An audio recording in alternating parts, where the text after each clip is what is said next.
J'ai toujours voulu me marier, avec qui je savais pas. Mais c'était vraiment en costume, c'était une évidence. Ça a toujours été... c'est naturel.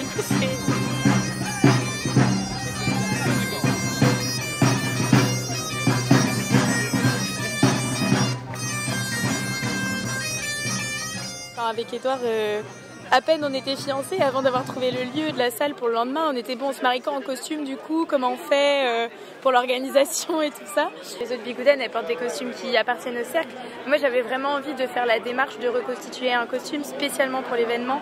Comme à l'époque en fait c'était leur mariage, bon des fois elles utilisaient des pièces qui appartenaient à leur famille, par exemple les gilets brodés, ça coûtait tellement cher que c'était réutilisé. Mais c'est vrai que de faire quelque chose pour l'événement, j'avais vraiment envie de ça, de faire ce travail. Et c'était pas une obligation de le faire, mais vu le résultat, ça va, ça me satisfait bien. Puis en fait, je me suis jamais posé la question de pourquoi. Ça a toujours été vraiment une évidence.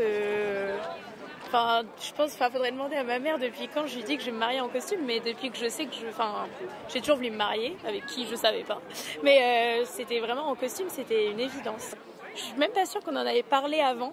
C'était moi, je savais déjà quel mode de costume je voulais faire pour mon mariage. Enfin, c'était... Et lui, il savait qu'il voulait s'en faire un aussi.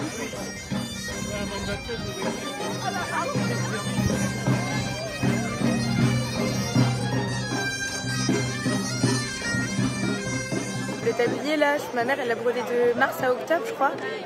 Je regarde là-bas. Donc, c'était quand même assez long à broder. Enfin, c'est un travail qui demande beaucoup de temps. Édouard, il y a eu plus de 500 heures de broderie sur son costume. Donc bon, il faut quand même s'y prendre un peu en avance si on veut que le costume soit prêt, parce qu'après il y a la couture, il faut assembler, il faut tout. Donc oui, on peut pas. C'est pas une décision qui a été prise hier, quoi, on va dire. Marier un week-end de Tréminou pour une bigoudaine, évidemment, là c'est le firmament. Donc très heureux de vous accueillir dans la capitale du pays bigoudin. Mademoiselle d'honneur de la Reine de Cornaille, Reine des Brodeuses, j'ai toujours un grand attachement, une grande protection pour mes Reines des Brodeuses parce que elles ont toutes quasiment l'âge d'être mes enfants, donc d'où cette émotion. Puis quand on connaît très bien les gens, ça rajoute un petit peu de piment, quoi. À la question a-t-il été fait un contrat de mariage, il a été répondu oui. Les bigoudins, on ne file pas notre pognon comme ça.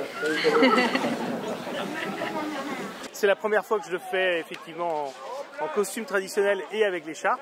Et il n'y a qu'à renouveler. Je veux dire, j'espère que dans les reines et qui sont là comme témoins ou amis, ça leur donnera l'envie de se marier en costume traditionnel et de perpétuer cette tradition. Parce que je pense que ça fait bientôt 50 ans qu'on n'a pas fait un mariage comme ça. Au nom de la loi, je déclare Madame Marie-Laurence Françoise Brigitte Bossard et Monsieur Édouard François Pascal Cotten unis par le mariage. Vous pouvez vous embrasser, vous pouvez les applaudir.